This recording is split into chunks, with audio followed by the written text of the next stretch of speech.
अस्सलाम वालेकुम प्यारे हजूर। वालेकुम सलाम। हाँ जी फरमाओ। मेरा सवाल है ये, कितने साल होना चाहिए दुपट्टा पहनने के लिए स्कूल में?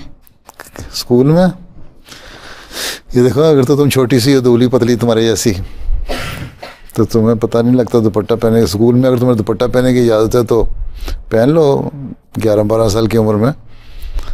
लेकिन अगर नहीं इजाज़त तो स्कूल की यूनिफॉर्म पहन के जाओ, और जब स्कूल से बाहर निकलो तो स्कार्फ ले लिया करो या दुपट्टा ले लिया करो।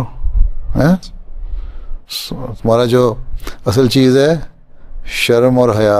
तुम्हारा लिबास अच्छा होना चाहिए। टाइट जीन और छोटा टी शर्ट पहन के अगर तुम स्कार्फ भी ले लेते तो कोई फ़ायदा नहीं है।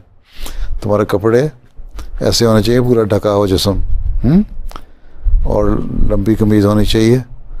और जब तुम्हें नंगे लिबास से शर्म नहीं आनी चाहिए, नंगे लिबास से शर्म आनी चाहिए, ढके हुए लिबास से शर्म नहीं आनी चाहिए। अच्छा, मैंने देखा है मुसलमान औरतें यहाँ टाइट जीन पहनी होती है, छोटे टी शर्ट पहनी होती है, ऊपर स्कार्फ लेती है। उसका फ़ायदा क्या है?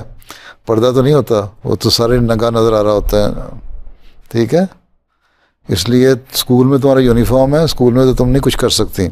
बाहर निकलो तो स्कार्फ ले लो ताकि लोगों को पता लगे कि तुम शर्माती नहीं हो स्कार्फ लेने से या दुपट्टा लेने से। ठीक।